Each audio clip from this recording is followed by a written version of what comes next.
now. Hello, everyone. Hi, staff. Hello. Okay, good. You can hear me. You got me worried there for a second. Anyway, we are Dances with Kobolds, and tonight we're playing Call from the Deep.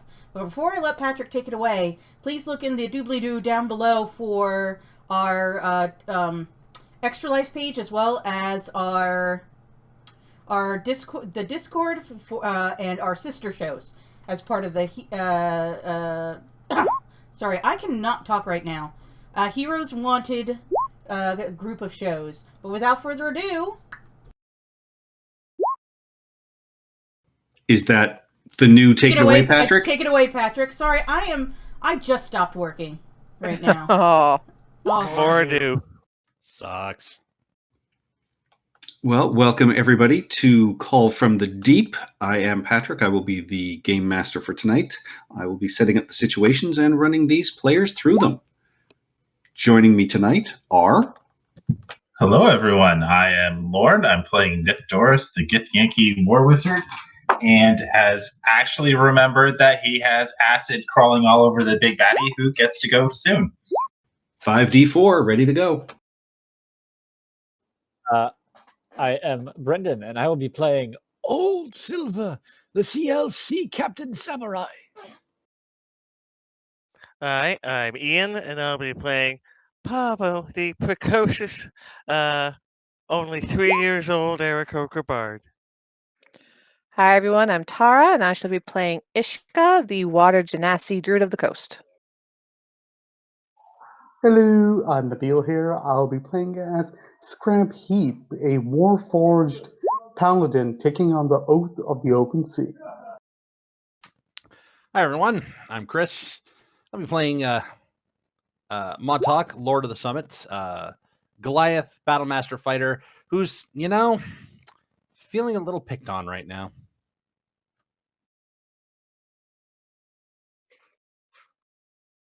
And I'm Stephanie, and I am playing Rue Belle Devereaux, Cleric of Umberly, and the second Princess of Moraes. And so, last session, our party had a very long day of teleportations and meetings. You left Luskan for Waterdeep after meeting with the ship captains of Luskan. In Waterdeep, you met back up with the Dread High Trident of the Church of Umberly. And because of her offer, 3 of you joined the Kraken Society. And she will set up a meeting with them. And so now Rubel, Pavo, and Ol Silver can attend fully. And you were each given a non-magical breastplate that has a very subtle kraken inlaid in it, as well as a small necklace, which matches one that was given to Rubel. After that, you fulfilled a request to find a Malenti spy, which is an undersea creature that appears to be a sea elf. And so you traveled to Falquinar, which is in the Waterdeep harbor. Pavo bad-copped his way through this society, and Ishka was able to use her perception and spot subtle differences, which allowed you to eventually capture the spy. And from him, you learned that the pirate attacks along the Sword Coast are being organized by the Sea King Tentrix, a pirate king in the Nalanther Isles.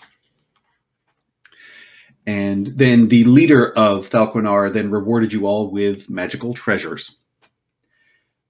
Returning to Neverwinter via the Harper Teleportation Circle, you ended up meeting again with Lord Neverember and Mayor Galt, and gave them an overview of what happened with the ship captains in Luskan. And they paid you 150 gold each as thanks, and then gave you 1,000 gold to bribe information out of the Black Dragon, Garander the Vile, that one of the ship captains believed was probably behind the attack on Neverwinter.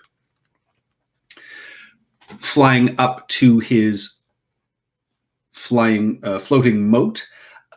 You easily persuaded the dragon by putting this gold in front of him to tell you exactly what happened, and he happily told you that his crew were hired by someone named Arbeck, whom he believes works for the Sea King Tentrix. Because as part of the laws of threes, I had to give you guys 3 chances to figure out the Sea King Tentrix, and you happened to find 2 of them on the same day. Woo! Heading home to the Laughing Goblin Inn, an apprentice wizard apparated in front of you seeking help. Their arms were sort of scarred. They told of beings that looked like Nithdoris having attacked the small Cloak Tower Academy, run by Mardred the Many. But they also very proudly told you that this was the first time they ever cast Misty Step, and it allowed them to escape. Going to the tower, you found the front doors smashed in and a Githyanki body hanging from one of the windows. And you quickly made your way down to the basement vault, and the spiral corridors down there hampered your lines of sight. And Montauk rushed in to find himself surrounded by foes, upset that he wielded a weapon of theirs. And then Ishka tidal waved both kidnappers and hostages, which in turn eventually took away some of their bargaining powers. And their leader then appeared with Mardred and knocked her unconscious in front of you. The pitched fight has now sort of gone back and forth. We are currently at the top of the round, and Montauk, you are up. Okay. I have many options, and I'd like to exercise them. Mardred is in fact unconscious, yes? Yes. Okay. Actually, no. She was brought back from unconsciousness by Rubel. She's just prone. Okay. Let me see if I can make it 15, 20, 25. Okay, so I'm let's tell me if I can do this. 10 over these guys, 20, 25. Can I do that? Yes, they are all allies. Okay, excellent. So first time I'm ever doing this, because at 7th level, I got new maneuvers.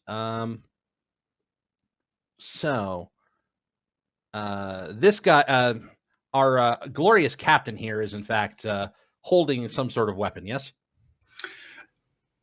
Yes, he has basically a similar style sword to what you and the other Githyanki have, but his is just this beautiful silvered greatsword. Ooh, very nice. So, I'm going to absolutely whiff my first attack. So You don't deserve that weapon. yeah, Montauk doesn't answer in the middle of combat. All right, second attack. This is a maneuver that I'm going to be calling. Glad he said that. Disarming Attack. I need a strength save. All right. Take your sword. That is a 17. Crap, that beats my 16. All right, so he does take the full damage. And yeah, that's my attempt to disarm him. All right. Actually, you know what? I'm sorry. I'm going to action surge and then hit him twice.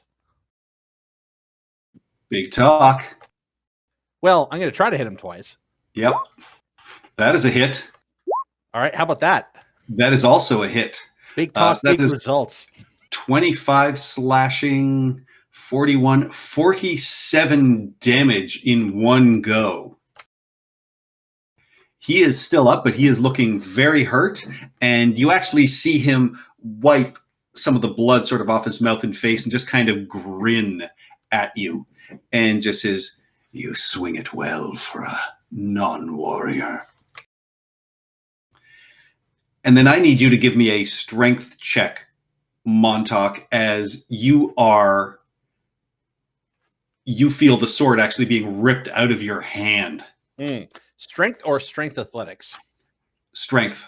Strength flat out? Yeah, this is just a straight contest versus their spell. Bugger. And yeah, it is telekinetically ripped out of your hand into this he's creature's. casting a spell? Yeah.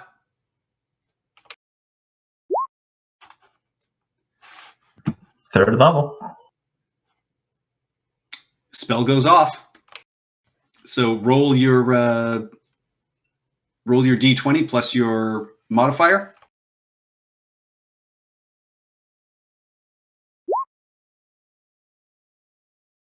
That's a straight intelligence check. Yeah, that is enough to stop this telekinetic spell. So you see the sword start to be pulled from Montauk's hand and then cancel it immediately. And, which means I get a power surge. And as you do so, this knight will look at you, Nithdoris, and just say, "Brother, we are here to fight the Illithid that have landed on your Earth. Why, Ontora, why are you fighting alongside them?" And then, boom, roll the 5d4 for the acid damage that hits him. I just want to double check something here with my power surge.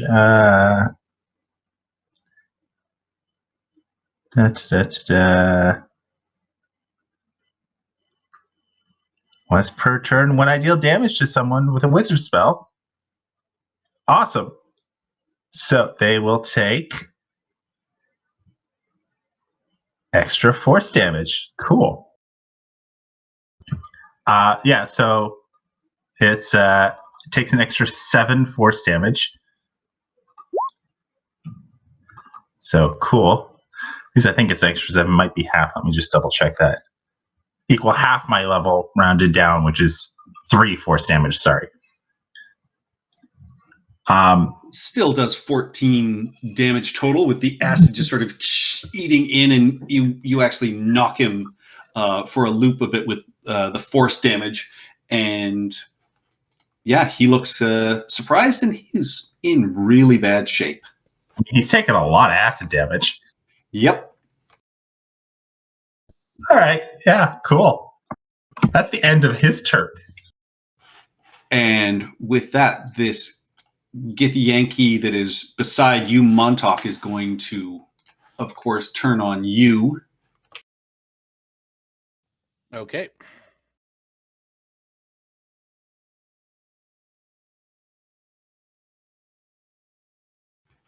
And he will swing his greatsword twice. That is a 21 to hit for 10 slashing, so reduced, so 7 slashing and 4 psychic. Mm-hmm. So that's 11, yeah. And then an 8, which misses. And then he misty steps to there. Okay. If I have a reaction, can I do that before the Misty Step happens? Yes. Oh, excellent. Depending what the trigger is. If it's one of your maneuvers, then yes. Yeah. So that's when I get or when he misses an attack. So yep. Superiority die and riposte. Ooh, very nice. That is 22 damage. Yeah. You slash through him, and I mean, you hit most of just this silvery cloud, but then you see this spray of blood go across the floor as well. And when he reappears, you can see he's got this massive gash across his shoulder and chest. That takes us to Scrap Heap. All right. Scrap Heap's going to move towards the one that Montauk was attacking. Was it? Yeah. Before I do, is there a space over here where I'm pinging? Yeah. It's weird because it's a spiral, but yeah, I'll say there's space. Okay, so Scrap Heap is going to squeeze himself over there and focus his attacks on the one that Montauk was attacking.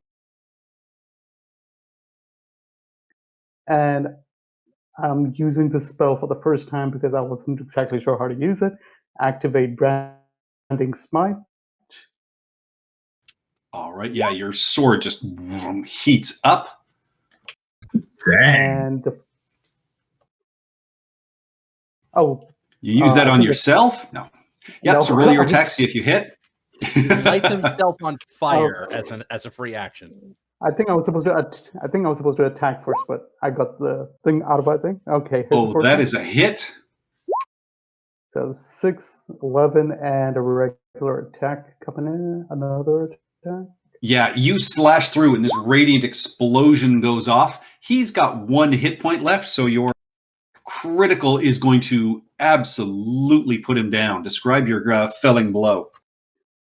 It would have been awesome if Branding Smite was on the second attack, but how do I describe this? The first attack with the Branding Smite weakened him. He's now down on both his knees, and he's pretty much. I'm assuming he's trying to beg for mercy, but the second attack, I just take the sword and I just drive it down his throat, and it comes out on the other side, pretty much, and I pull the sword out. That's it. All right. Any more movement? That was just 1 second. I moved from here to here. Yeah, you moved 15 feet total. 15, So you've still got some movement. So I will 15 and 15. Okay, Yeah, you can so get right next to the other Githyanki. Okay, so I'll end my turn here. All right.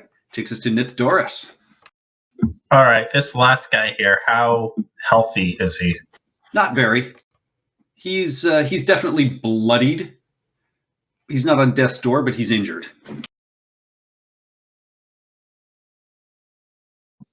All right, so nearest I figure 30 feet to get me there, because I have to step over my ally. Al will come in, give the help action, and fly back over here.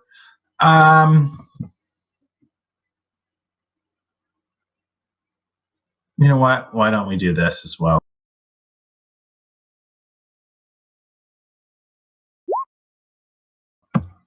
Via owl delivery. All right. Definitely hits, and you see where the owl strikes down this black necrotic patch of skin just stretches out across the sort of neck and up the side of this creature's face, and he screeches in sort of pain. Still alive. So quick question of clarification on how you would interpret this. It says that I would normally heal for half the amount of damage taken. Would that go to the owl, or would that go to me if delivered through the owl? I think still to you. Okay, cool. Doesn't help when I'm at full hit points, but that was it. Actually, you know what? We're also going to throw a point of power on that, my power surge, and deal an extra 3 damage to him. All right. He is definitely on death's door now. That's it for me. And that takes us to Rubel. All right, how is everyone's health? Let's sort of do. Montauk looks pretty battered. I think Ishka's taken a little bit. The dwarven wizard on the floor looks pretty badly off. Is the dwarven wizard on the floor dying or at 0? Nope. She was unconscious. Your last healing spell restored her and the 3 assistant wizards. All right. Apprentices. The interns. The interns. Healing, Always gotta gotta save love the interns. All right, you know what? I'll do another. Let's see. I thought they were Ithlids. Those guys not yet. Soon all shall be illithid, but that's in the future. I thought that was things we weren't allowed.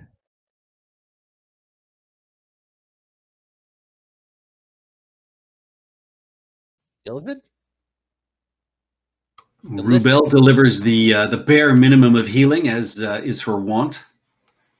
So hey, I was gonna actually, I was actually going to decide against mass healing word, but it's okay.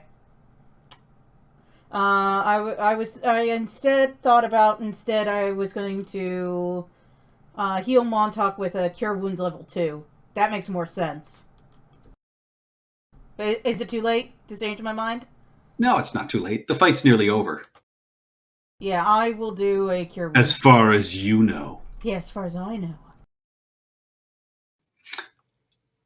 All right, that takes us to Old Silver. You are currently in the hallway. 9 points of damage. All right, here you go. I appreciate I it. run forward past Pavo. Don't get chubby. Still not seeing anybody. And still not see anybody. Yeah, this curved hallway is messing with your line of sight. Yeah. I'm gonna dash. And stop there. All right. Action Pavo. surge already, right? Yeah, I did. Yep. Pavo, Old Silver pushes past you into this curved room. I've been left behind again. In Who the was back that? is where you're safe. Who is I can't remember who this That's the apprentice. That's the apprentice wizard who brought you here. Oh, all right. Get him. But it sounds like it's winding down. That was a very aggressive get him. Wasn't he very meek before? Oh no, that was the DM telling you to get him. Oh, I was going to investigate him, but okay. Let me see. 5, 10, 15. All right, I can see him, right? Yep. How badly hurt does he look? Very. Oh, we should take at least one prisoner, right? All right, and so I think I'm within. You see a tumbleweed roll through just down the hallway as you ask that question, Pavo. Doesn't matter, I'm doing it anyway. I'm just checking the range on something. All right, I am within range. So, my feathers will, my tail feathers will fan out, and they'll begin to glow this glorious, otherworldly fey light. As I point at the Githyanki, and he doesn't speak fucking common shit. Before I do that, I say, Doris, what's their word for surrender?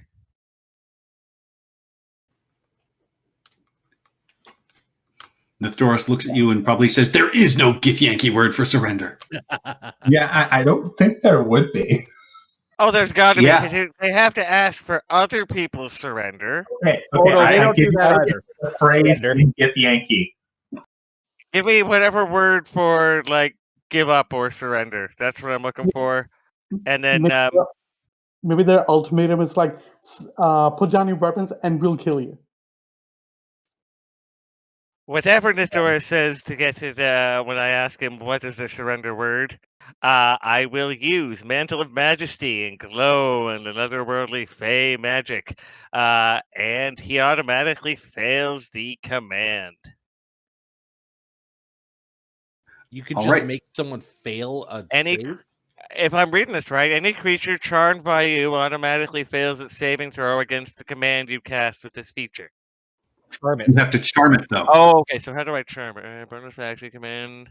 Spending a spell Your slot. spell that is. It You says have to use a spell that charm, like charm person or dominate person or charm monster. vampire. Yeah. Oh, that's what we need. Or fast vampire. friends or something. Oh, any creature, yeah, charmed by you. So they already have to be charmed. I misread that. Oh no, it just automatically fails. So I still get the command. It just he gets a saving throw. All right, yeah. So you command. Give me a performance check with disadvantage as you're trying to speak a brand new language. That's pretty disadvantaged. So, since I don't have lips. Congratulations, you just commanded him to strip. He rolled an 18 on his wisdom save anyway, so wouldn't have had any effect. By the way, the phrase I gave you was "die with honor." Well, that wouldn't have been helpful. And actually, as a command, a phrase wouldn't have worked anyway. That's why I wanted surrender. I figure that's about as close as you get to surrender in Githyanki. Yep. Take inspiration for that, Lauren. This takes us to Ishka. You have just had Pavo basically spit some weird phrase across the back of your neck. Ishka will wipe the spittle off of her neck there and just kind of like give Pavo like a little bit of an eel look. But she is completely unconcerned about that guy in the corner, considering everyone else is about to get him. So she is just going to turn her focus and on whoever of the potential allies is the most wounded, and she's going to cast Cure Wounds on them. That is Mardred the Mini. And as you cast Cure Wounds on her, she nods, thanks you, and you can see her starting to struggle to her feet. Any more movement? Any bonus actions? The only other bonus action I want to do is another spell, so that's a no for me. I'm pretty sure I activated Shillelagh last time. So yeah, I'm just going to turn around and start working on the apprentices on my next turn because I doubt this guy will last past Montauk. So I'm completely unconcerned. That's it for Ishka. All right. And it doesn't even make it to Montauk because you see this dwarven woman stand up and just rage explode from her as a spray of magic missiles bursts forth, slamming into this creature, and that puts him down. And she just sort of spits out this long ring of curses in Dwarvish, and then sort of turns to all of you and just says, "Threaten my children, I will spit on his grave." Children? All the apprentice wizards are fairly young, so I mean they're not children, but they're teenagers. It's an honorific. She's just trying to get through to these kids. Did you guys watch that episode recently? Because Ian referenced it when we were playing WoW. No, we haven't. No, I just like that episode. That's why they're married. The apprentices nod and thank you, and they start sort of drying off the tidal wave that crashed over them. And Mardred, as you realize you've seen her around town, as one of her duplicates just sort of pops up beside her, and she nods and just says, "How can I thank all of you for coming to our rescue?" And she sees Pettigrew at the sort of door and just says, "Good child. Well done with your spell to get help."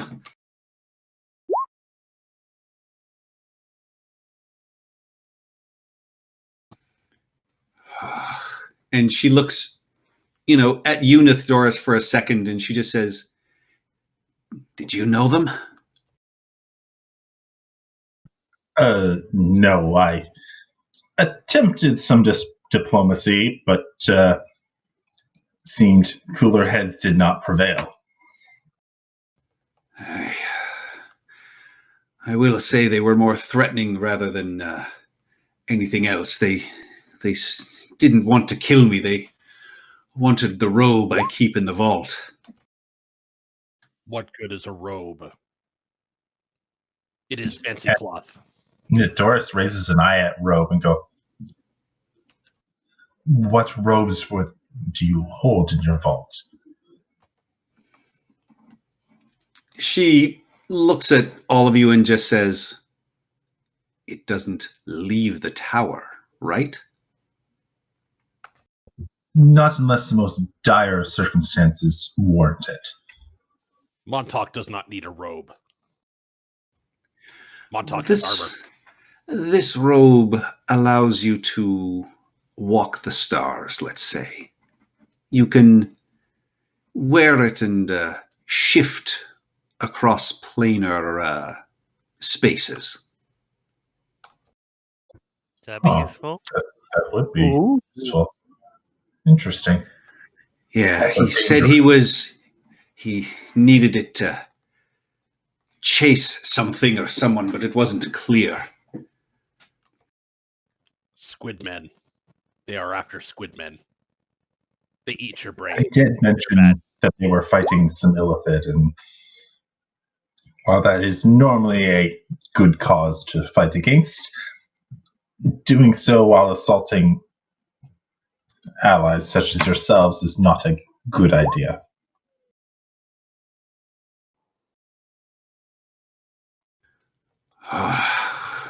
Agreed. Well, may I? And she, looks at you, Ishka, and says, "What are you doing to my young charges?" Just helping them wring out their robes.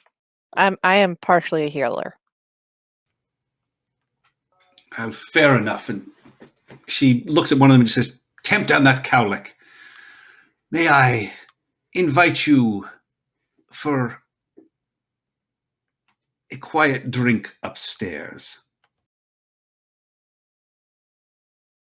Of course. Yes. Certainly.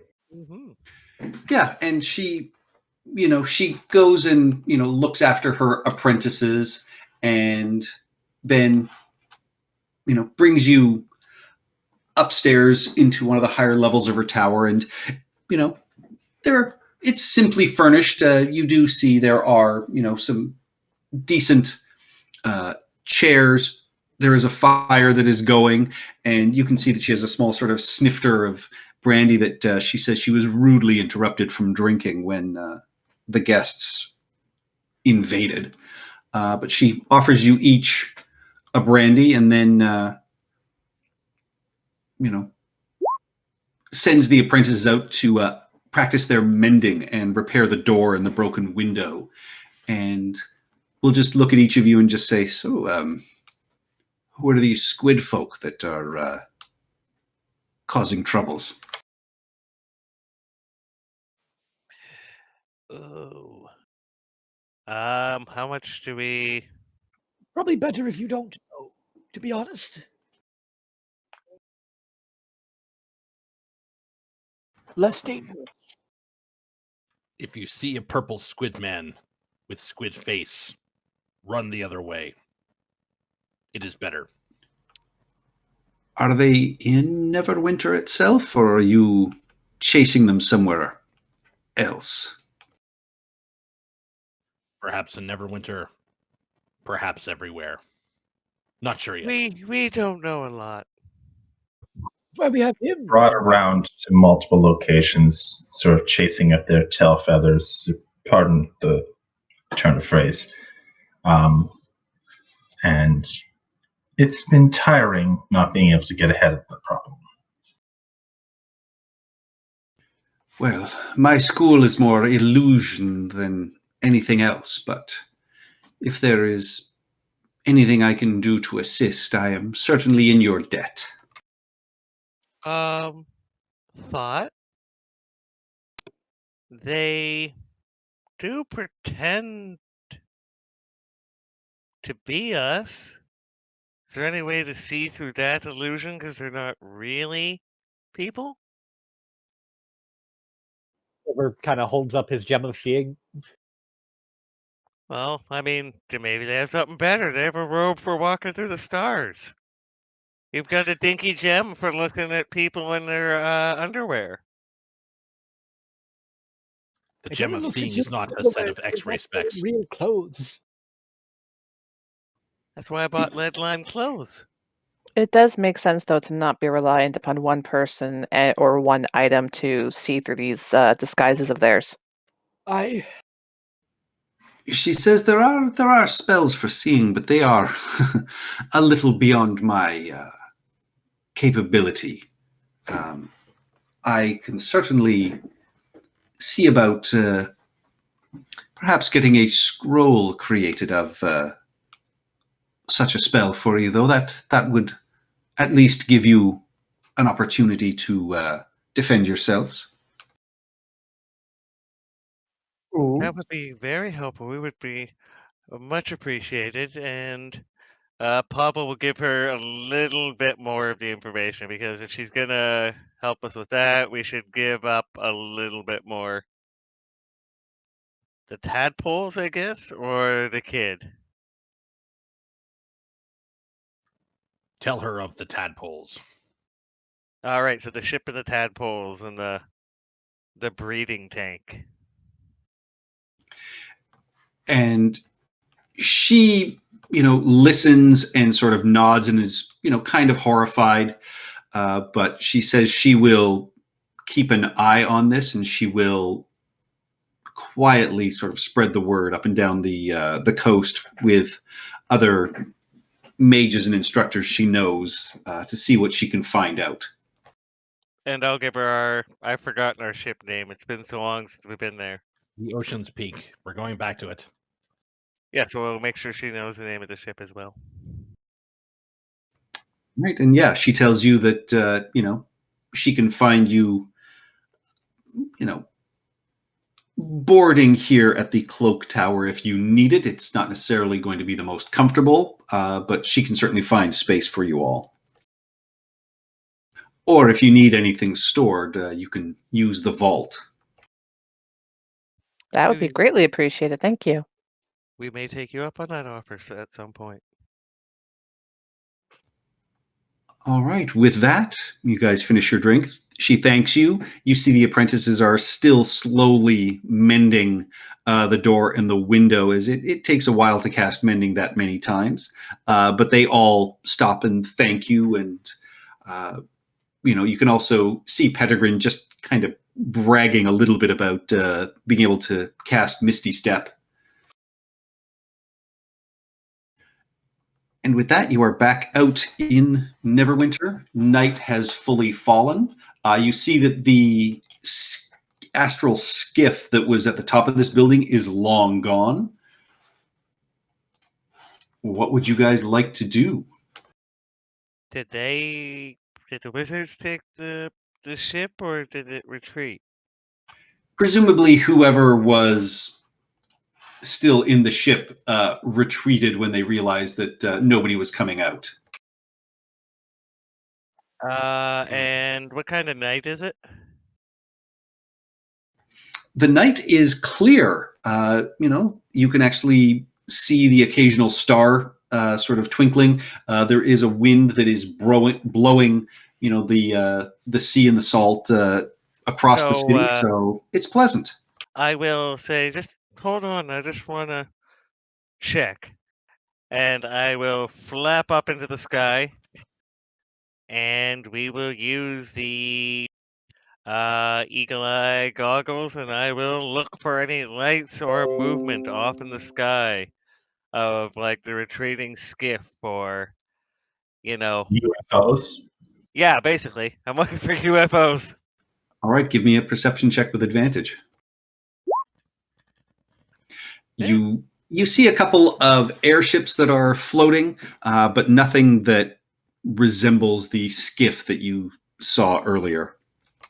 All right, I will land, and looks like it's long gone.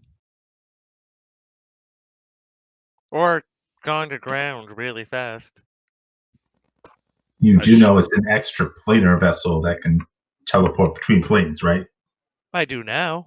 Wait, if they have a vessel that can teleport between planes, why do they need a robe to teleport between planes? Because the vessel can only travel in places the size of the vessel. If they want to go into a place smaller, the rope would help.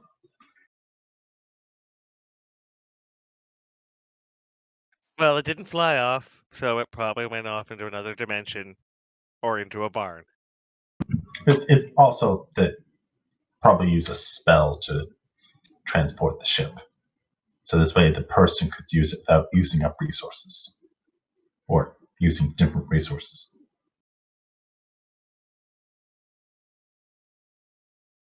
Well, do we head back to the ship? Yes. Was there a ship in Neverwinter? Yep, the ship is in the Neverwinter docks. You left it as Utanke and Luth were getting repairs done to the staircase that Pavo had blown apart with his spell. Majestically save the crew by detonating the staircase into an enemy, I think is what you meant to say. There was one of them left. We had it under control. You used overkill. Well, I'm pretty sure I used the staircase, but yeah, tomato, tomato. There is no such kill like overkill. And with that, you guys can, make your way back down into the harbor. You are warmly welcomed by your crew. Your beds are ready for you. And Oh, we're not going to bed. We're all going carousing after that day. Well, and I mean, Pavo's Utanke, making everyone go out. yeah, Utanke lets you know that the ship is geared up. They have provisions. It is ready to sail on the captain's orders. First thing in the morning, then? Yeah, where to? Right after the bar. So, is someone using the +2 scimitar? I had asked that. Nobody said anything. Now, I thought that I'm I thought we had just gotten our hot little hands on a another one of these Githyanki swords. Yeah. It is a silver greatsword. And that is something that I am going to sort of nod Nithdoris towards. Okay. I will take a silver greatsword. It is the sword of your people. The sword you hold belonged to a man Montauk once knew. Don't be racist. Not all Githyanki like swords. That's like saying all Goliaths like peaks. Some like valleys. Pavo, I'm actually quite proficient in the use of a blade. And all Goliaths do like peaks. Some like valleys. Valleys come between peaks. I met a valley girl once. So is there any sort of magical effects to this thing, or is it just a regular silvered greatsword? It is just a regular silvered greatsword. You would know that the Githyanki knights infuse magic through it through their own personal skills, psionically.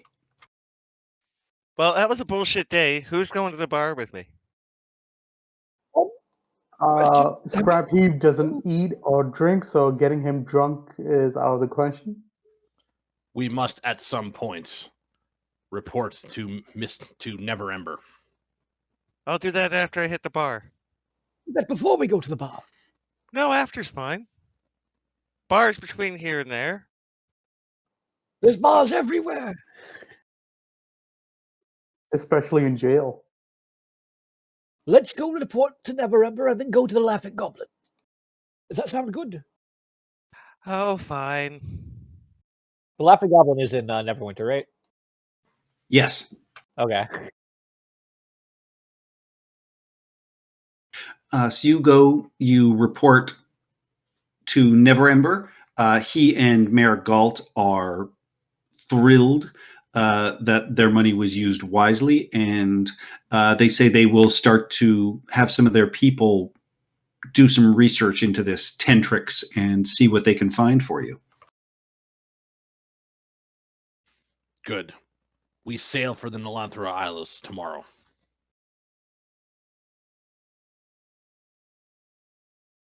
But first, we drink. Oh, Lord Neverember, come to the bar with us? Persuasion. Decent. You see him think about it and then just say, I cannot tonight. Perhaps another time when we can celebrate the end of this. Until then, it would not be seemly for me to be out drinking and celebrating when I have just sent basically our merchant fleet out to fight pirates. Well, we'll hold you to that when this is all done. I look forward to it. Lord Neverember. Is there any word from the fleet? Have you gotten any information from about the pirates? No, the attacks continue up and down the coast despite Luskin's profession that it is not them that are behind it. Whoever they are using quick hit and run tactics, and they are being very successful. These are not foolish pirates that we are facing. They know what they are doing, and they have been a great thorn in our side. If I might make a request, if anybody reports being attacked by, and I'll describe the edge, the demons, whatever it's called now. You mean your All ship? right. Yeah, I'll ask if anybody reports a ship like that. Could you let me know? The mayor says he will speak to the harbor master and have Lee Jess get back to you in the morning. They will go through the books and check everything tonight. Thank you. To the bar. Never Ember will say that, once again, thank you for your work on Gunderlin. We have heard a couple of more reports of those. Well, I heard of the young boy that seemed to have been transformed into a squid. We've heard of a couple more of those happening. Just to let you know. Whereabouts? Patterns with it? One of them was a repair person who worked on the docks. The other one was actually one of the wildlings under the control up north. So they've been on a couple of different parts of the island. It is disconcerting. They haven't been able to locate the cause of everything or a base of operations of anything there yet. Interesting. After Tentrix, we shall go Mhm. visit Gunderlin. Definitely. Those All right. pollywogs gotta go. With that, you guys head to the Laughing Goblin, where Pavo, you are stopped at the door. And you are told that by orders of a certain lord, you've been barred from the establishment. He's been barred from the bar. I'm a bard from the bar. The bard has been barred from the bar, yes. How can you bar a bar from the bar? How could you bar this bar from the bar? Exactly. Barbaric? Is Right. this the one that belongs to what's his face that we pissed off? Lord Tarkay, yes. And Though you've also been told that most other establishments will refuse you as well. And I mean, the doorman knows you, and he's pretty apologetic about it, but he just, I can't let you in. Sorry. wait. No, it's a pleasant evening. Could you bring me out a chair and a table and just do service out here? And you see him look at you and just say, yes, if we're going to serve you, let's make it obvious to every pair of eyes on the street. No. Well, or the roof. We could pass it through a window. Can't help you. That's pretty easy. Well, that's fine. You're just doing your job, and I appreciate it. We will. He says, Ah. maybe the fallen tower will let you in. Is that the rough? Is that the rough area one? Yeah, it's a rougher part of town. Basically, where you guys went to meet the old turtle. So it's basically run by orcs, and it is famous at night for the grisly phantoms that appear, replaying the last few moments of folks who lost their lives in the tower. Ooh, neat. But that could be Plan B. I'm gonna ask the doorman. Who's your, distributor, your supplier for ale? Everything comes through Tarke. That's how they have the power to blackball you up and down the coast. I'm sorry. Oh, son of a bitch. Pavo's got this thinking look. All right, to the fallen tower! Well, you know what's going to happen now, right, Pablo? I have to make my own bar with blackjack and hookers? A good I was plan going to B. say you become rich and powerful and somehow force everyone to disregard the individual who's been screwing with you, but sure, let's call that plan B.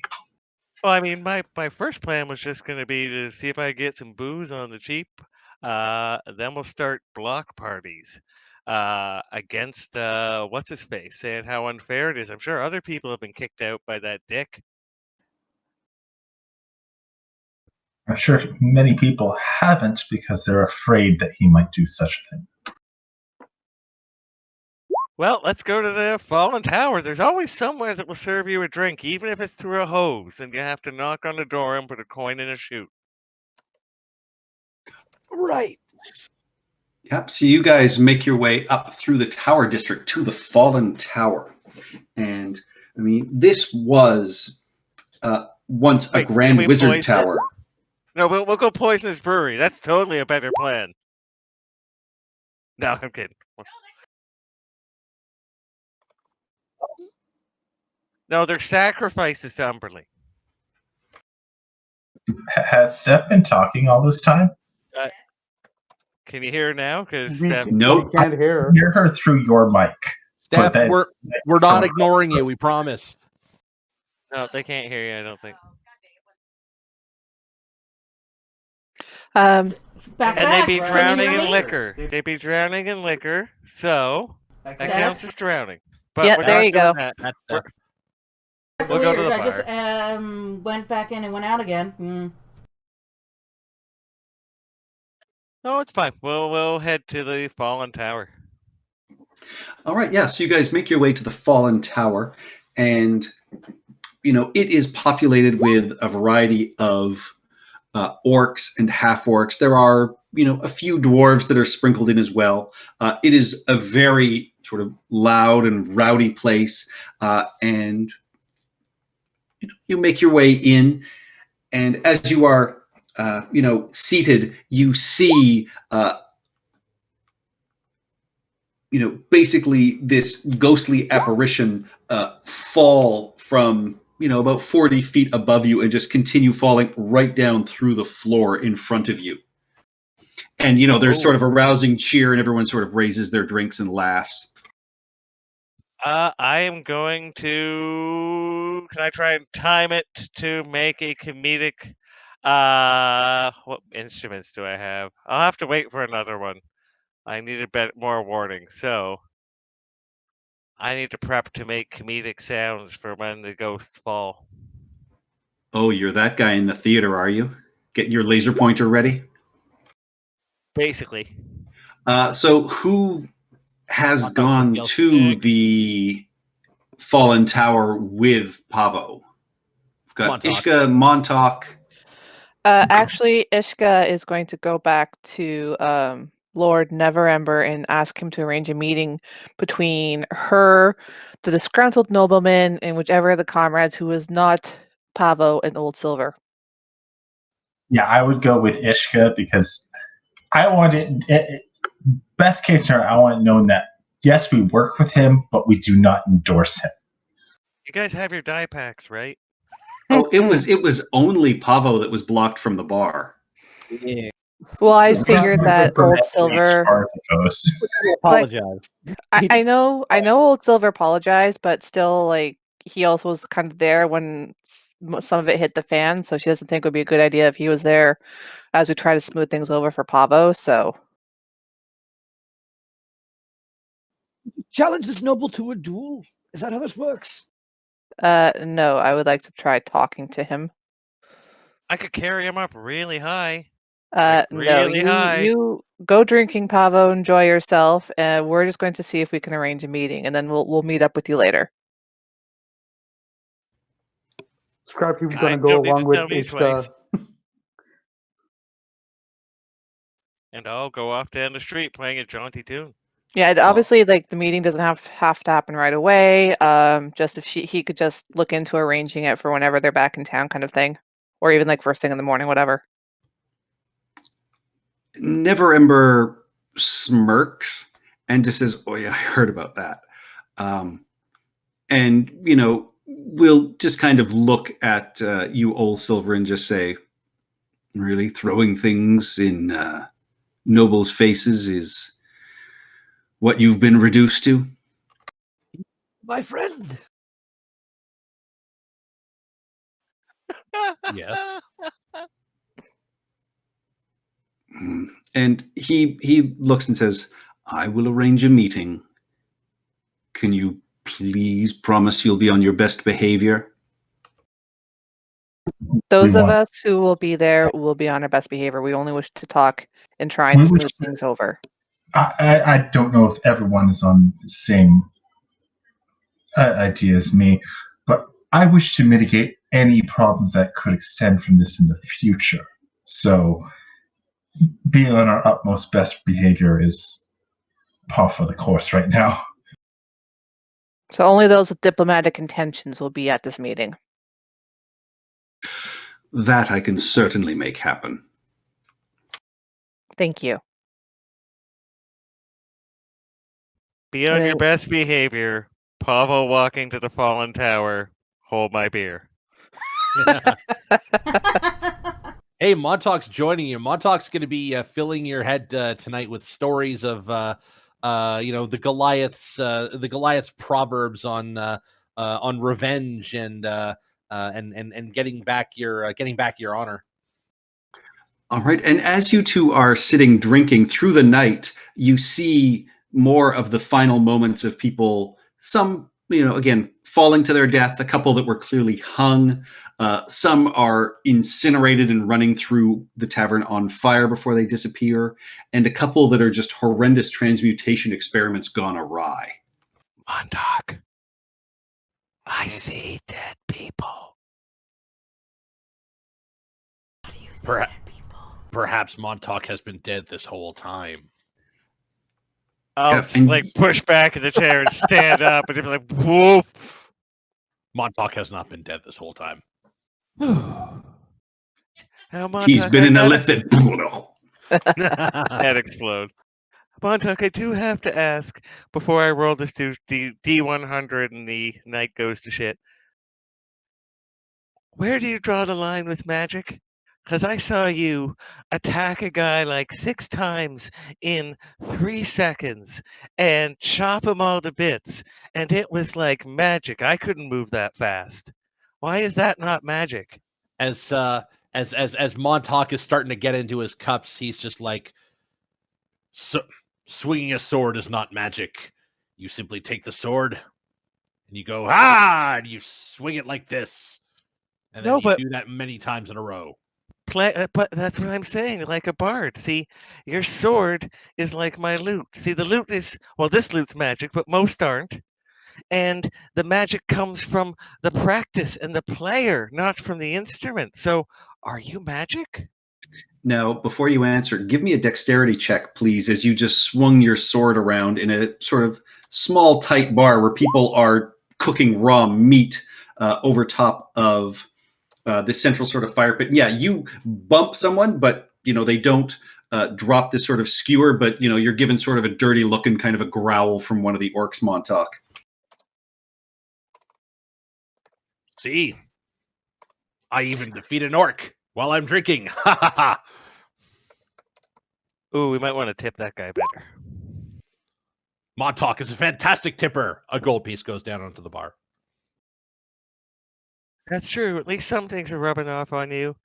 You used to be like this backwards mountain man. Now you're a Montauk is- backwards city man. Montauk is a mountain man. No, he's Oh, just somebody But who man used of to a know. mountain. And let's do these 8 shots. And let's roll the D100 and see what happens. All right, you two can both roll a D100 and find out what happens to you as you carouse the night away in this Fallen Tower bar. 83. Oh God. Okay. I wake up in the main square at the feet of a bronze statue to the city's founder. You and the statue are wearing matching outfits. You have in your possession 1d10 pairs of ladies' underwear of unknown origin.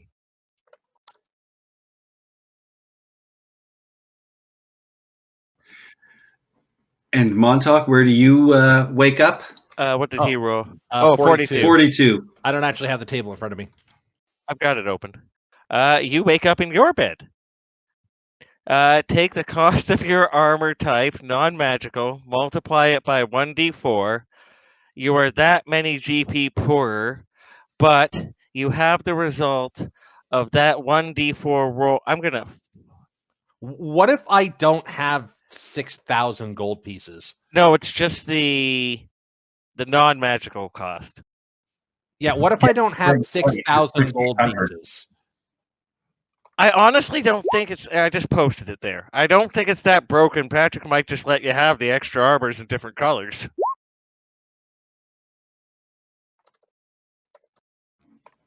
Wow. Roll your 1d4. Okay. Okay, so in other words, you One. You went armor shopping. Again, though. But What you if I couldn't only pick have anything. 377 gold pieces? But you rolled a 1. 1 times 1 is 1. You didn't get anything. That's not how one time. No, it's the cost of your armor. So it would be for your plate armor. what price to plate armor? 1,500. Yeah. Yeah. So I will just say you are out of money. You have no gold left, and the armor that you have clearly came off of some sort of display. It is non-functional, non-magical armor. All right, so now I have no gold pieces and At a least set of display armor. And But you look Pavo, nice. yeah, you are woken up by, mud sort of being splashed over you as some of the carts start rolling through the area. And, you find yourself, pounding headache, carrying these women's undergarments. Some people just sort of walk by and are just kind of shocked. And I'm also dressed like the town founder, apparently. yes, yeah, you don't know where your armor is, but you are wearing this sort of antiquated, leather armors, but a beautiful sort of furred cloak as well. Did I lose my Mariner's armor? Shit!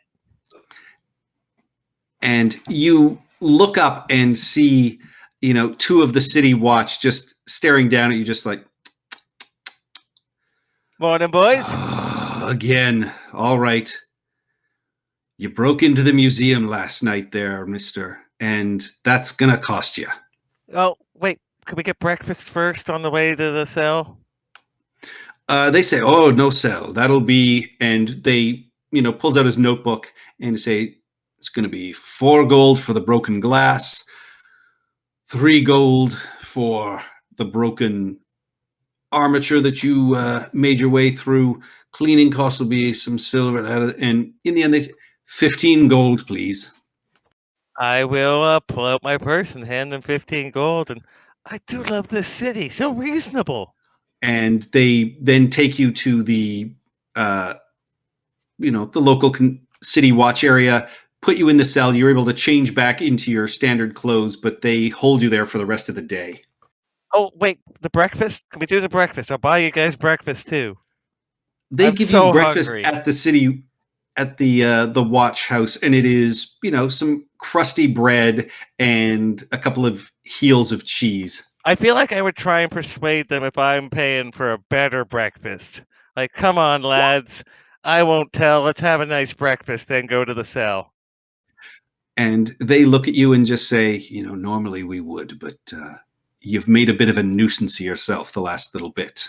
And we need to. And then they sort of soften and say, okay, fine. Well, and they sort of drag you down. And yeah, you're able to get just a simple sort of, box of pastries for everybody. But they do still take you back to the tower and Oh put yeah, you, we'll buy an extra couple boxes for the lads in the break room. You know, a couple cisterns of coffee. We'll make it a nice thing. They're doing their job. I want them to feel appreciated. All right. Now, roll me a straight d20. I'm going to say if you roll under a 5, your mariner's armor is gone. Ooh. Oh, help me God, shit. Bravo. Oh, Oh, so close. thank God. Thank Umberly. I'll kiss And my now, little Umberly. I'll kiss my little Umberly necklace. all right, with that, we're going to rewind a couple of hours. Oh. First, let's take a quick 5-minute bio break. Ooh. All right. Sounds like I might need a drink for this. Thank God they didn't ask me about the women's underpants. Nobody needs to. They know you. Yeah, Be I right probably just bought them myself. Yeah, I'll be right back too.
Damn it.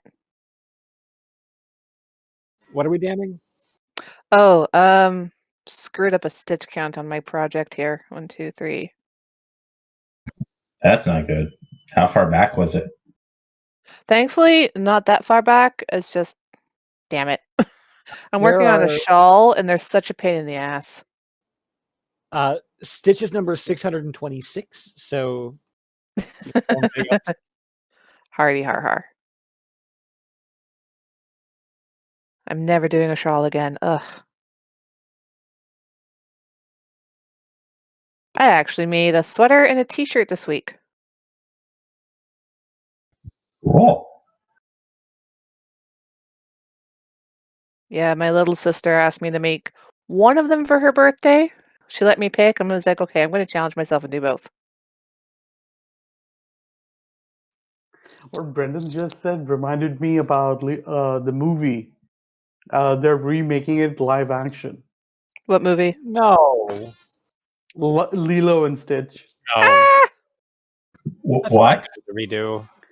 Yeah, okay, let me rephrase my statement. They're thinking about doing a live action movie of Lilo and Stitch, and No. they have a director in mind. Oh, I God. only forgot about it out of, it frustrated the hell out of me. Why do they need to make a live action movie about Lilo and Stitch? Because money. Like Money and I don't think things like that, like specifically Stitch or either like any of the aliens that were involved in it, I don't think they look that good. In I mean, I don't know animated about you mixed with- guys, but Back. The Lion King pissed me off. The Mulan movie pissed me off, and I saw the Mulan movie. Oh, Jungle Book was okay. I Was haven't it? seen Yeah. any of the Like, live action Beauty and adaptations. the Beast was good. The live action didn't see it. remake of Beauty and the Beast, that was a good film. Jungle Good night. Book I I like. heard Pete's Dragon was good too. And I hear, they're also doing Little Mermaid, but Little Mermaid can actually work itself out well to be live action. It Here, can enjoy work this out. half-naked 16-year-old for the first half of the movie. Except, I think is they'll it a probably make her. 16-year-old? They'll make her an adult in the movie. I know. She's 16. Yeah, she's 16 in the Disney I version. thought she was 14. She's The original underage. version, she's like is something like 14 or 11 or something or 12, something stupid. But The Also, right. in the original version, she turns into Seafoam. yeah, exactly. All right, I'm back. So I figured out probably what the Neverwinter Guard call Pavo. Pavo, the perpetual perpetrator. No, Arbitrator. perpetrator. Not that effing peacock. That's actually probably better. Let's go with that. Yeah, I think that'd be more. They would not But- use effing. They would use the full word. They seem to like me, so I'm a You're a very happy friendly drunk. person. I'm a very friendly drunk, so. Although I seem to have abandoned my friend somewhere along the way. Or he abandoned me. He abandoned you as you're like, hey, let's go buy panties. No, Montauk need armor. Montauk does not need panties. Montauk needs fuchsia armor. Everybody back? What are those Still panties waiting are on each Steph. So if you 21? don't need Steph, go ahead. All right. As the carousing is happening, the rest of the team is ensconced comfortably in their beds, sleeping or in sort of shutdown mode.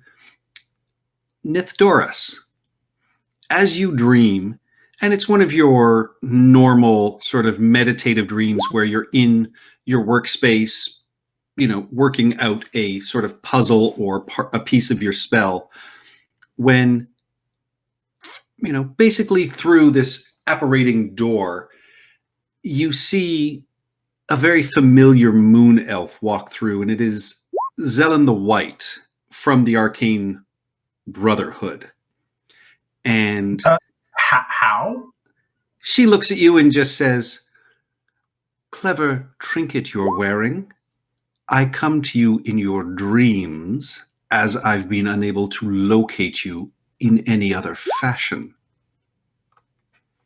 And you see her materialize a chair, and she just sort of sits down on it and just says, "We need to have a talk, young one.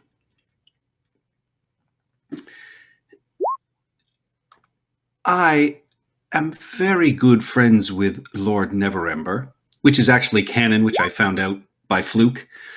And he let me know how happy he was that one of our students stood for him and came to Luskan.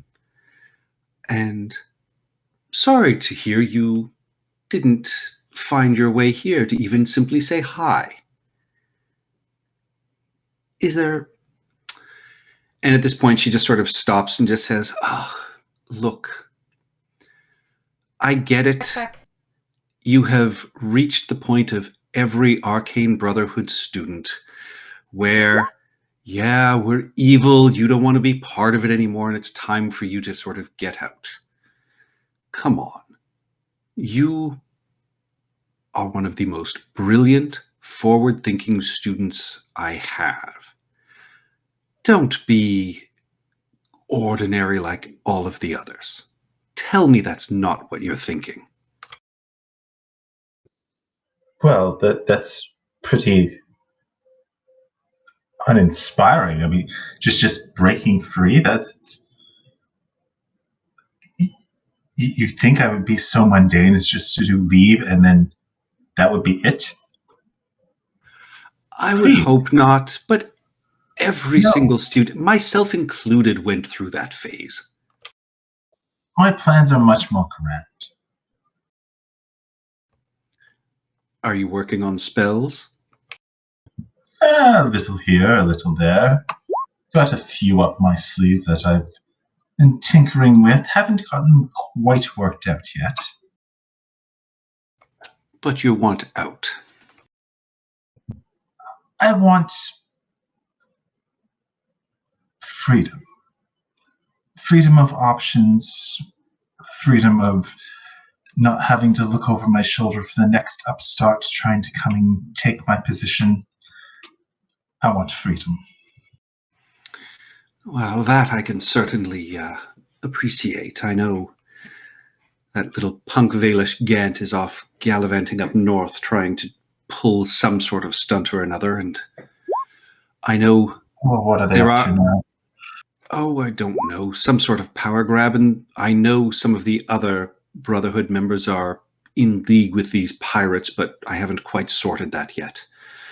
But there are good acts that happen in the Brotherhood as well. I mean, we cleansed the city of Luskan. It's because of us that it's livable right now. I can't guarantee you absolute freedom, but I can offer you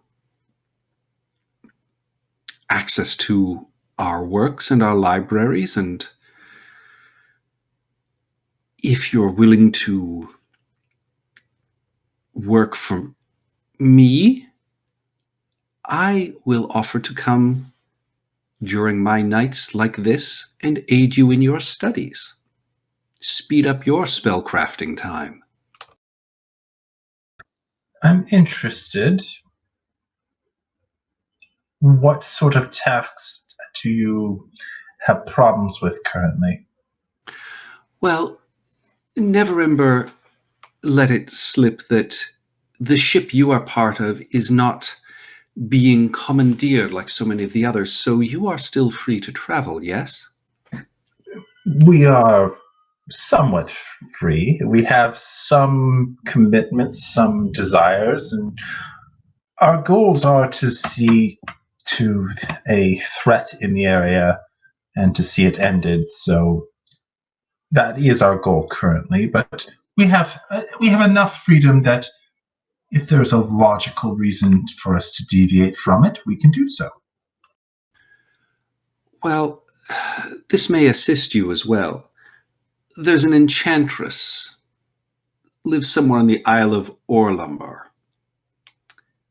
She knows how to make boats go underwater. And when you say make them go underwater, you mean willingly submerge below the surface and rise when they so desire. Exactly. They travel safely under the surface. Now, bring her to me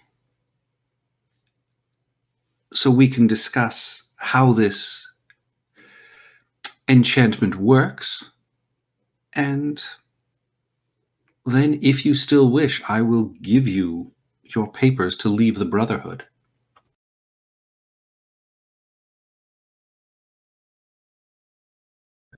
I will see if that is possible. I can make no guarantees, but if we're in the area and if I'm able to investigate this and if I'm able to obtain the secrets, then I believe a trade could be in order, yes.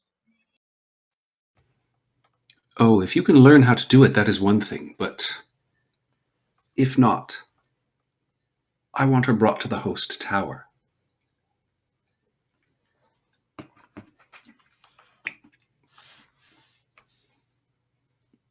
For your freedom. It is a good trade. Again, if I can pull it off, I am willing. You wouldn't be my student if you couldn't pull it off. Wonderful. I will see you 2 nights from now, and we will commence any work you need done for your future spells. So, if you want to, send me a message or something along those lines of anything I should bone up on before we do our research, you let me know. If I have need of anything specific, I will do so. At this point, it's mostly tuning the application of the arts. I have the power, I have the knowledge. It's the control that is lacking right now. Well, then I look forward to what you can show me in a couple of evenings. Do take care. Don't make me waste this higher circle of a spell on a regular basis, please. Understood? Certainly. Safe travels. Be seeing you.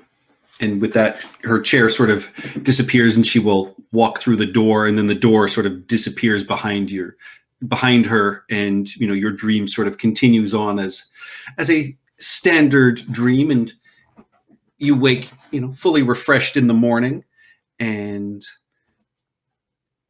remember everything that happened.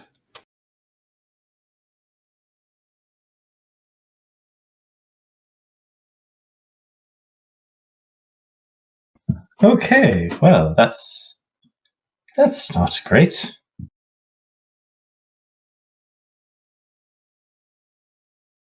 With that, the rest of the boat wakes up.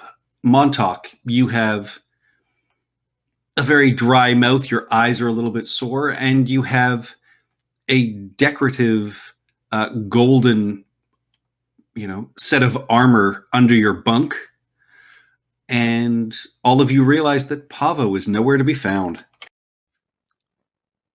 Well, nothing of value is lost. Let's keep going. Montauk will. Oh, he's a new convert. I have to protect him. Oh shit, she's in for a letdown. The Birdman is amusing. Also, Montauk will take Old Silver's offer and his money. Montauk needs money. Learned a lesson a long time ago. Don't try and keep up with the young ones. Oh, he thinks I'm young. Oh, wait. He's an SC too. Never mind. All right. So, having sold the armor to Old Silver in chat, Montauk will deposit it in Old Silver's chambers, and then head out Pablo's into chambers. He's just my roommate. Old Pavo's chambers, and head out into the city in the search of a peacock. I'm coming too. Can you guys hear Steph, or does she have to come Yes. back Yep. in? Yeah, okay. Yeah, we can hear her. I'm just trying to come up with a good response, and So what you're saying is Montauk is nod. hungover and looking for the hair of the peacock? Yes. Wow.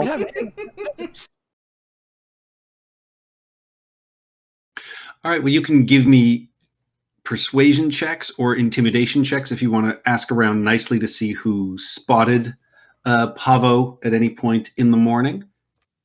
I'll give you a guidance.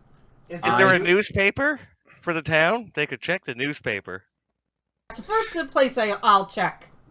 Yeah, you're not in the early edition. Yeah. Guidance is a 1d4, right? Yep. Yes. Okay. All right. Montauk will be very intimidating. Oh, no, sorry. I didn't mean to do that.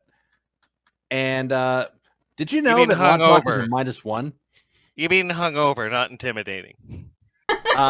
I got a 10, so I'm not. I didn't make a complete ass of myself. I just didn't do much. Yeah, you ask around, trying to be intimidating. Most people think you're just being sort of rude, and a couple of people do remember seeing someone of Pavo's description, but they are confused when you describe sort of what his armor and what he was wearing, and they describe to you this antiquated, sort of looking figure who was running through town with women's undergarments sort of on his wings, just sort of screaming out flying constantly.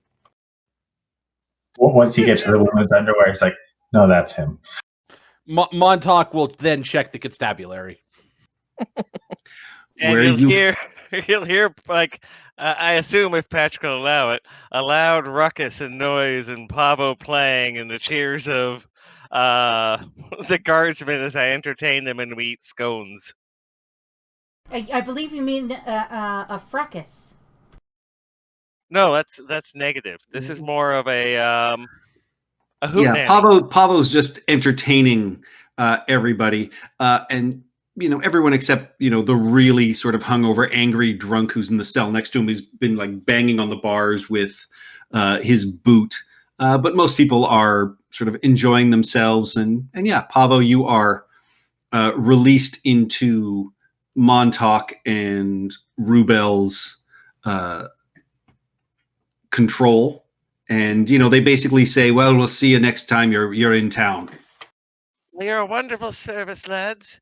And I'll sure to check in next time I'm here. This is my favorite tavern, my favorite sleeping establishment, and you are the best lot of sellswords, brigands, and some other slur for fighter that I've ever met. And they all sort of laugh and they just say, "Oh, we're sorry about Tarke getting you blackballed. Oh, You don't earned worry. it though."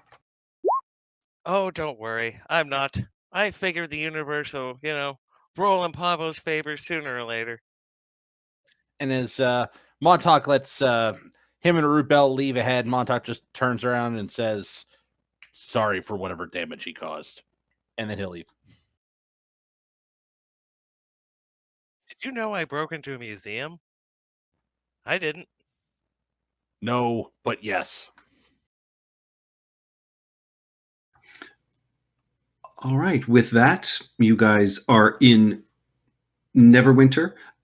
You still have, sort of friends and contacts here, but your boat is done up and ready to go. What would you guys like to do?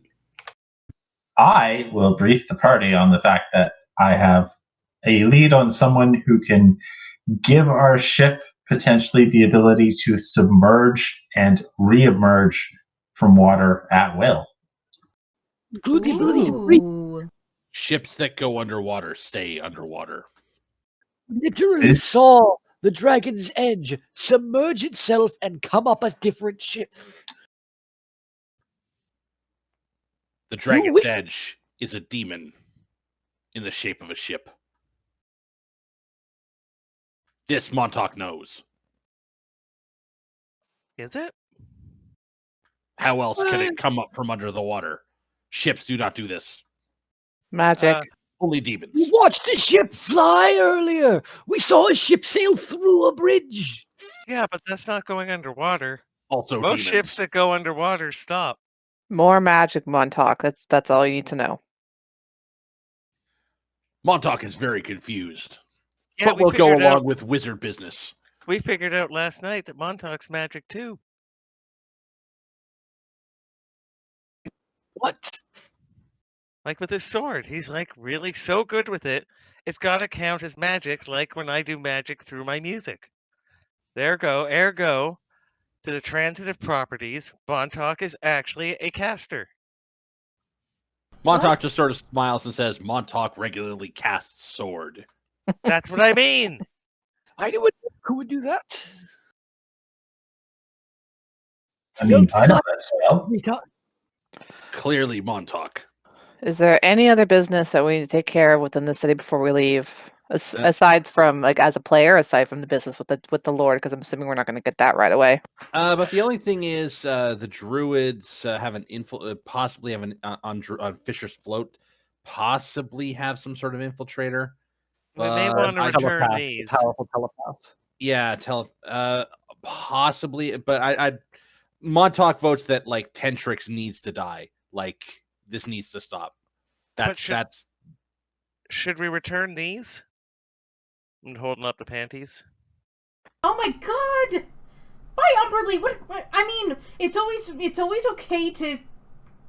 Are those your conquests? I don't know. Please tell me you bought them. I don't know. But I have them. Should we return them? Just toss them. That seems wasteful. Pavo. They're your conquests. I mean, you Pavo should do it added in more- combat. Pavo had a more productive night than Montauk. I broke into a museum. Apparently. All right, How we'll throw the did you- panties overboard. I don't want to know how you broke into the museum. Apparently through a window. You know, this town's very reasonable with its fines. So nothing left of Ishka's laughing, but she's kind of trying to redirect the conversation back on point. So nothing like that we have to deal with before we leave. If there's something that has to be dealt with, if whatever's left over can wait until we come back, then she says, let's just go. Well, the telepath might be a good idea to deal with before we leave, but What was how the we deal do with the telepath again? Like, what do we need to do to deal with it? is decide if we need to kill it or not. Why would couldn't we it- kill the couldn't it- telepath? Couldn't the telepath tell us who has tadpoles in their ear? Maybe, in which case we would not kill it. It could also have a tadpole in its ear. The telepath, you assume, is also working with Slarkathel, and it had something to do with the aboleth under the library being attacked. Assume the Yeah, telepath we is have good. We have to check that out too. Ishka's all in agreement that this guy needs to die, but we need to. She doesn't feel comfortable leaving the city in any kind of danger. If this is a loose end tied to, pardon my French, bad shit that went down. She wants it tied off before she leaves. I'd rather not tie off the bad shit.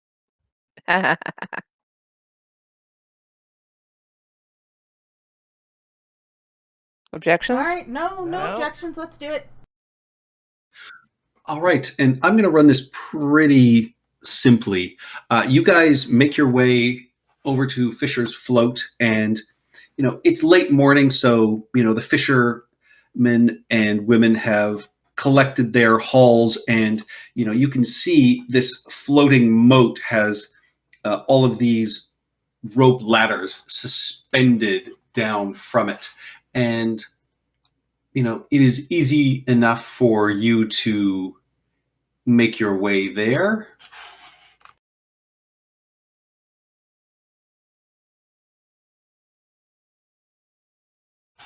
Ooh, it's And- blurry. There we go. And once you sort of get your bearings, you are introduced to the three druids who lead the island, and they introduce themselves as Marine, Chanel, and Lillicra. And they're very charming and pleasant, and very happy to sort of meet you all and welcome you up. But I want to make this a little more straightforward. Roll me, each of you, persuasion checks to see just how Can I well try- you guys do with them. Can I Guidance. do intimidation? Spamming guidance. Intimidation would be counterproductive. Okay. And did you make this map? I did not. Oh, I was gonna say it looks like it was made in the new dungeon. The new dungeon painter. I persuaded them. We can go home. Does Ishka get advantage or anything because she's a druid as well? Ishka does, and Rubel does. Not seem to get my character sheet to load. Oh, never mind. Seriously, with advantage, I only got a 10. I cover both of them with a 28. Oh God. 20. Do your thing, your guidance. Guidance Guidance, roll. guidance roll. Roll. I have the persuasion of the fish finger. Your cleric and your druid are spamming guidance. Take advantage of it, everyone. What does this look We like? guidance each other, right? Well, I figured Yes. it's the Arrested Development back rubs. Like she comes up, she's like, "Hey, party member," and guidance. Yep. Well, probably just guidance everybody on the way up because it lasts a minute, right? Yeah. Yeah. Yeah. Yeah, Hi, so here, you can we're only here you to can only talk do to you it sort about of this. one at a time. High five. So yeah, you introduce yourselves, and it's a fairly sort of friendly chat. You're making some sort of progress. Give me a group insight check, please. I'm less good at that. Would I you can go to that bullshit. too? More good at that. I can't tell when someone's bullshitting me. Oh my Not god. advantage. Plus Insight. 5 insight. I have not rolled above a 10 on like my last 6 insight rolls. Are we This- getting spammed with guidance? This party No. just fell No, not off. this. Oops. Yes, I only got Turnip 12. drop. No, you can cast it on yourself, but you Oh, can't. perfect. I'll keep You it. don't have time to cast it on everybody. Yeah, this whole party fell off the cabbage cart. Ooh.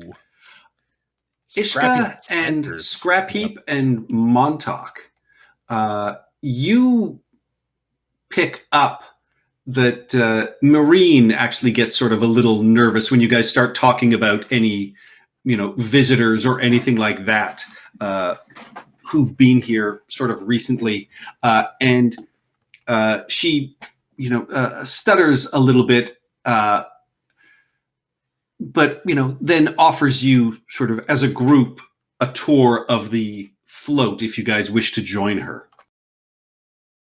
Montauk loves Ishka will take her tours. up on that. Yes. Is she still giving out those vibes of uncertainty while she offers us those ride? I would say with your insight check, Scrap Heap, you understand she's trying to get you away from the other two druids. Oh. Yeah, Ishka's down for that. Ishka already. I already kind of figured that's what she was trying to do. Ishka goes for it. Yeah, don't worry about it. There's 7 Crap, of he us. does. Yeah, and as she gives you a tour of the float. Shows you, they have some of their gardens, some of the areas where they're attempting to sort of train some giant owls. But they basically, she lets you know that, a little bit of the history of how traditionally this was, a great sort of fishing community. And, as soon as she gets you out of hearing range of everybody else, she will turn and just say, now, the one thing that the other sisters and I wish to do is to protect everybody in this village. And for that, when the dark times hit Neverwinter and the ruining happened, and she pulls out the small purple necklace again with the sort of enlarged squid on it that you recognize as a symbol of the Kraken Society, and she sort of puts it away, just said, made an arrangement. For I knew that without Neverwinter's support, the float could never survive. So, by making this arrangement, we ensure the fish always swim below the earth moat, and therefore Fisher's float survives. I see I have some friends here. What is it you truly wish to know? We wish to know the telepath rumored to be amongst your people. Arbeck. He's gone. He was here. We typically use the float as a location to stow agents of the society between jobs, and he was here seeking some information. I don't know exactly what he was doing, but I know it had something to do with the Talon of Umberlee that apparently some pirates had stolen and are keeping somewhere off the coast. But I have not seen Arbeck for, well, at least 2 days now. Do you know where he went when he left?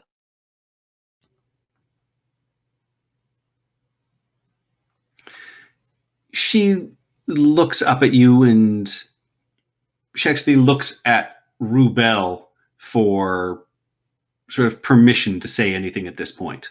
And I will show my little Kraken symbol and just nod. It's okay, sis. It's okay, sis. Well, I believe he went up to Waterdeep. Apparently there is a meeting that has been called, and he had some other business to attend there as well. That's so out of character. That's the meeting we called, right? Yes. Okay. Good. So we can get him there. All right. So Ishka will ask, what do you know of Umberlee's Talon and where it can be located? She says, as far as Arbeck found, it was being held by some pirates in there. And she sort of thinks for a second. She's like, I think it's called Murder Shoal, being held off the coast of Port Last. We were trying to organize a ship to sneak in and attempt to steal it back when Arbeck was called away.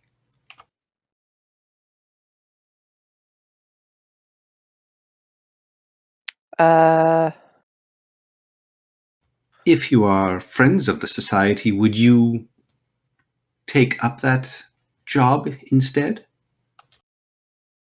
Ishka's not answering that because this is a servant of an aberration. She does not want to help her at all, so she's just going to stay silent and just kind of look at Rubel. Can we do Should both? we? Can we do both? Why not? Can you hear me? Can you hear Steph? Yeah, we can hear you. Yeah, Yeah, we're- just I mean, Marine is definitely a member of the Kraken Society. She may not, you've been told that the majority of members don't know that Slarkathel is actually in charge and is a Kraken, so she may not understand, but she would definitely know that, serving Umberlee is part of this. okay. Ishka is less hostile, but still not comfortable in giving an answer on that. So I say let's do it. Why not? Yeah, I guess. As the reigning and most important member of the Kraken Society here. Yes, I am the most important. No, I got a direct gift from Umberlee. Umberlee loves us all equally as long as we serve her. Yeah, but mine was wrapped in a box. So your fellow representatives are both in agreement that yes, we will take up the cause. As Ishka kind of just like grits it out. Just move it along. She nods and she smiles, says, that is absolutely wonderful. And she says, I do have Arbeck's diary that he left here, if you would be willing to return it to him if you see him. Certainly.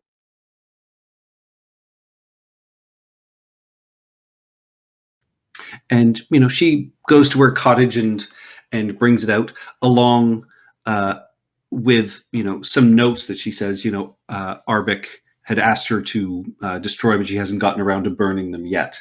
And you see they detail a little bit of what is colloquially known as Murder Shoal. And it is a group of wrecked pirate ships that have been sort of joined together as a type of base just off the coast outside of Port Last, which you would easily recognize Ishka and Silver and Scrap Heap as, one of the more dangerous pirate havens at this point. And she lets you know that they were planning on, going in on just a small jolly boat and trying to do it as discreetly as possible at night to prevent any of the horns being sounded on the shoal, which would bring reinforcements from Port Last itself. I don't know if he has anything else in the diary. Ishka will accept the diary and the papers and thank her.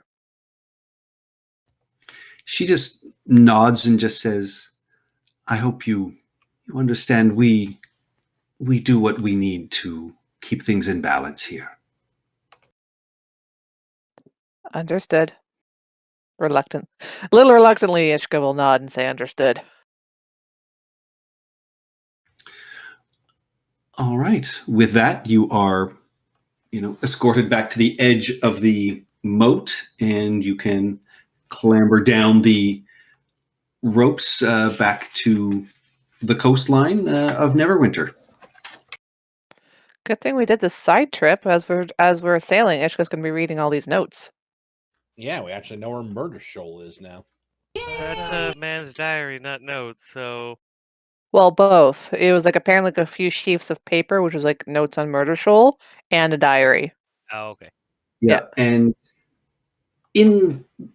I will say in the diary, I'll end this before we run the Murder Shoal because I want to run that basically as its own one shot because it is timed and it comes with it's like a specific infiltration heist. Okay. But you learn from his diary, written sort of in common, that he learned about the location of Kixaro by tricking Mayor Galt of Neverwinter, who is an acolyte of the Aboleth, into giving up his location. And you find some simple plans for the pirate attack led by Blackdagger, which you've already known about. You also find some other notes, but it is written in a type of code. Do any of you read Thieves' Cant? I can't. No rogues in the party. We have someone with a helm of comprehending languages. There we Doesn't go. help with codes. Damn. I'm just looking over if I can read it. Oh, what about the crewmates? Oh, Luth would be able to read Thieves' Cant. Yeah. Luth Why or do you Old guys Silver? think I'm a pirate? You always just say he's a thief and he knows thieves' cants. Inspiration to Ishka, and yes, Yay. Luth can read it, and he looks at it and he just says, "Oh, there are notes between this guy and someone named Tentrix," and he says that it discusses Tentrix being somewhere down in the Nalanther Isles, and it mentions the town of Skulk. That's about it. Thank you, Luth. Much appreciated. You're a useful and valued member of this crew. And she how tall is he? He's like a little goblin, right? Oh God, Yeah, you're he's a not gonna goblin. rub his head, are you? I'll just give him a little, give him a little hug and a little kiss on top of his head. Like, thank you so much. This is awesome. Because she's super happy we have all this additional information now. His green skin turns almost a bright purple as he blushes, and you can actually feel like the heat emanating off of him. And he says, I've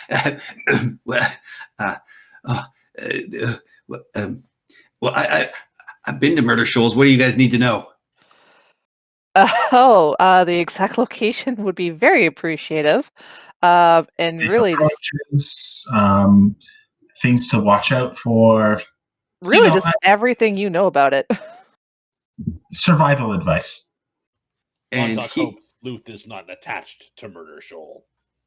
Oh, no. You guys are great, mostly, he says, staring at Pavo.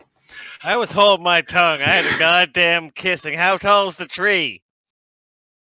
Luth.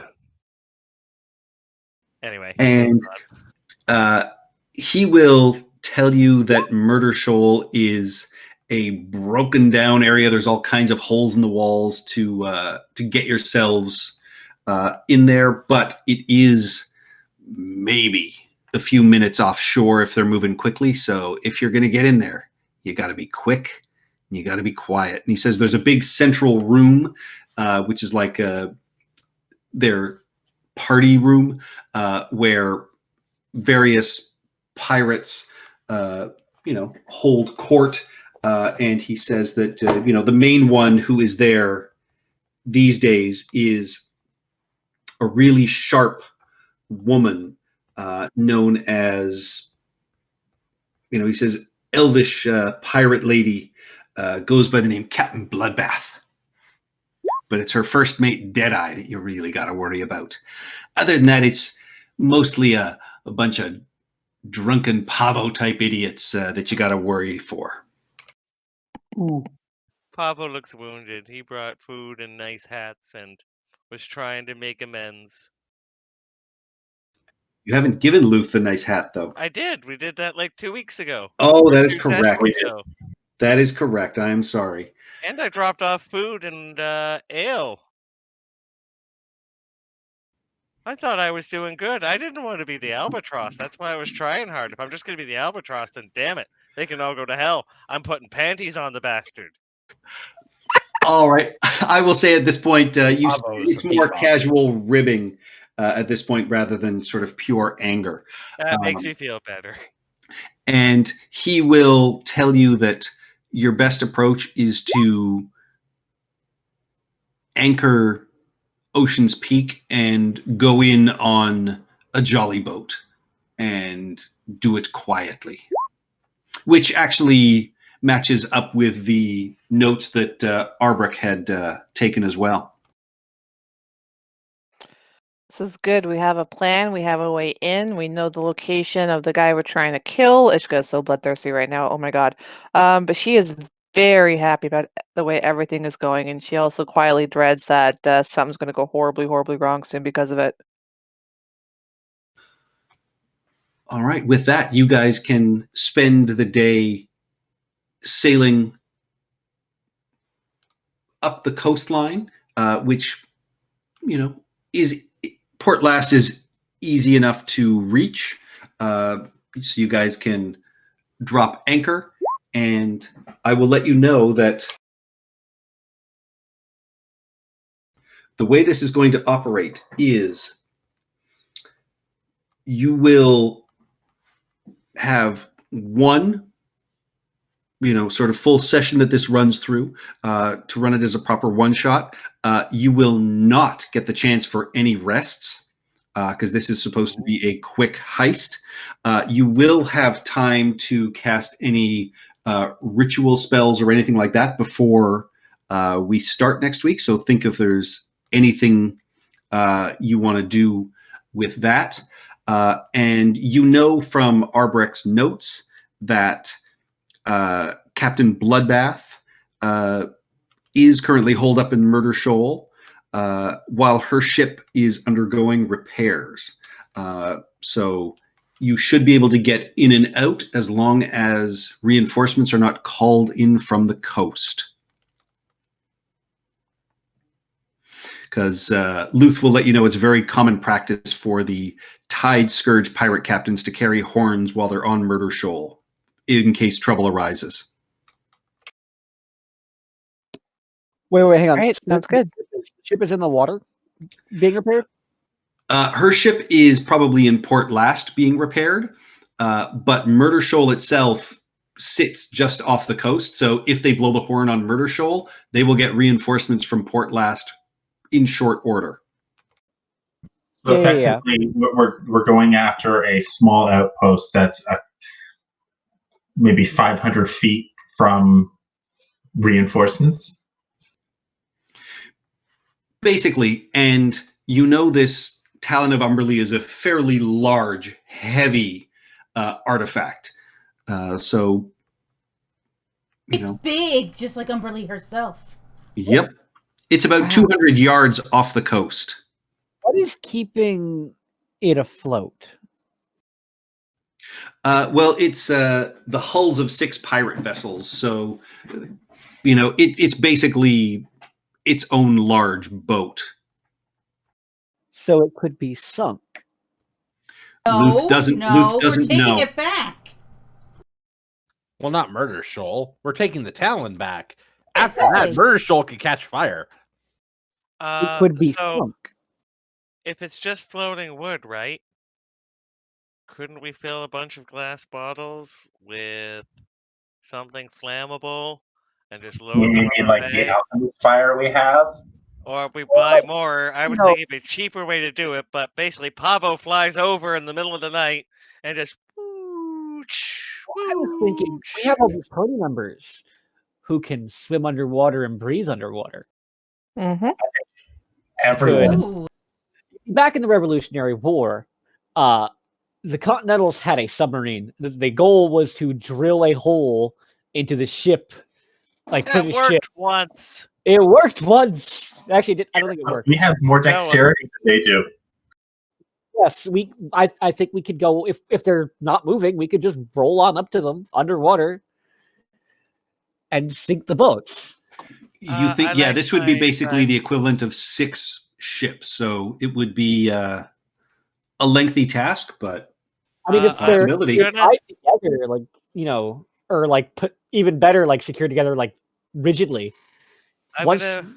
Oh, starts Silver. tipping, Oh, Silver. It's a good idea, but and Pavo will like I don't know hold up a small barrel. So the water line's here, right? And you're gonna come attack here. It's gonna limit how we can sink it. Doesn't it float like if we breach one of the ships, the rest of the thing won't go down? But we have more than one person. but on top of the ship, and Pavo will kind of hold his hand up in a fan on top of the barrel, there are ropes and sails and very flammable things that they have to. Well, why don't we do both? Let's do both. Yeah, both at the same time. Pavo, if we light it on fire, that will signal the shore. If we stealthily drill holes in the bottom, they will only notice it when it is too late to help. Well, I mean, if we do enough fire, it'll be too late to the help if they get here anyway. How much is alchemist's fire? 50 gold a bottle. 50 gold. Yeah, but how much is pitch?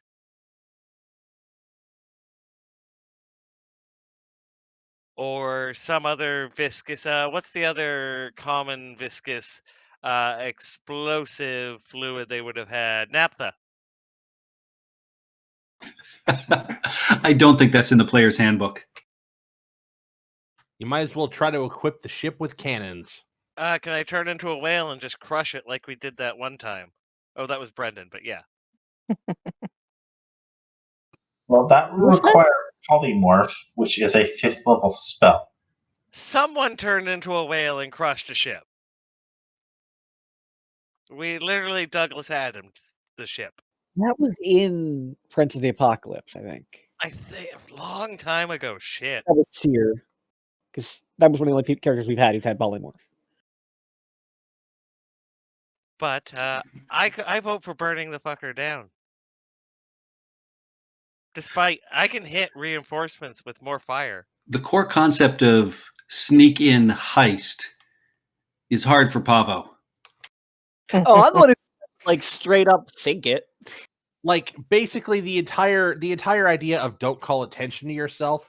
It's like speaking Klingon to him. He's like, I'm what do gonna you wiggle mean? my Paul? butt. If we sink the entire thing and then just grab it off the seafloor. If you Because- all are shocked, I'm gonna just like point at my tail feathers and be like, "Yeah, attention." That's how predator. If you make enough attention, predators ignore you. No, that's not how this works. That's not how any of this works. Sure it is. Watch. I'm gonna try intimidate her. Wow. Well, we've all seen you fight. None of us find you intimidating. Yeah, but that might be intimidating. Was that intimidating, Steph? No. No, you have to actually. Oh, if you will play along. Okay, what do I need to roll?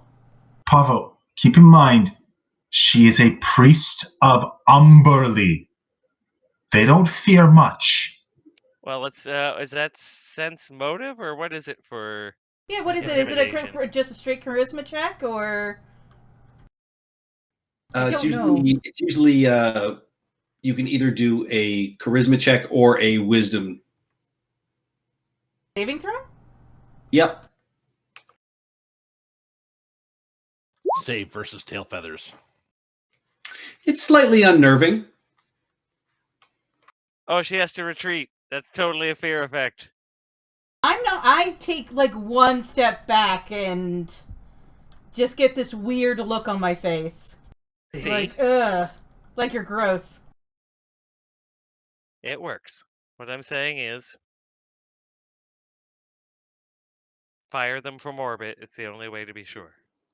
On the subject of ideas that might work, getting the hulls from below would not work. I mean, we could. Mm-hmm. I could And I know I've been told not to. Use shatter. Noise, Pavo. Noise. Underwater. Does anyone know silence? I might have access to that. Hang on. Montauk. I should have be- pass without trace. That's not silence. Basically, what I was thinking is, what happens if you cast Oh, it's thunder shatter, damage. but at a it isn't just sound damage though, isn't it? Wind damage too. No, thunder. It's thunder. No, it's all damage. thunder damage, Oh, and it's- silence negates thunder damage. Silence is a second level cleric spell, so Rubel, you could prepare it. I don't think my But plan that could means- work though. Apparently, silence does negate thunder damage. Almost thunder damage is sound damage. Well, I'm out of ideas. I'm going to bed then. No, I'll stay up. All right, so the plan is we go to these holes and we drill into them, and then they Or sink. hacking axes, they wouldn't be. So what if we don't sink them all at once? We sink like 3 or 4 of them at once. They'll drag the rest out. Yeah, but won't they shoot up a flare? It takes time to sink a ship. They can warn the people. Oh, can anyone fly? Aside from Besides you, me? Yeah, besides me. You're the Uh, flying. Because can we go this- back to town, we get a big tarp. And we hold it up between town and it. Then we firebomb it. Montauk says sneak onto ship from the water side. We will be able to swim there. They will not expect it. Shit, how do I change spells as a bard? I have to level, right? Yep. Every level up. Oh, then that doesn't Yep. work. You're stuck with what you got. And Luth will Maybe be we able should to sleep draw on a simple diagram. And the way that it looks, it almost looks like a starfish with the ships jammed together. Kinda looks like a cat's anus. Then we aim straight for the center hole. Straight for the starfish. It'd have to be dirty. Well, No, I'm but out of Montauk is hungover. ideas. Let me look at this handy catalog of adventure gear. All right. On that note, we will shut everything down for tonight then. And All next right. week, you guys will do the Murder Shoal heist. Awesome. Murder Shoal heist. So start What is- planning our ideas. I think we're gonna have to do a physics thing. Let's see. Is there a way we could just flip the ships? Oh, I would like to thank Why? at DMC Crimson for watching us this evening. But without further ado, we will catch you next week. Have a nice night. Bye bye. Yeah. I got an idea.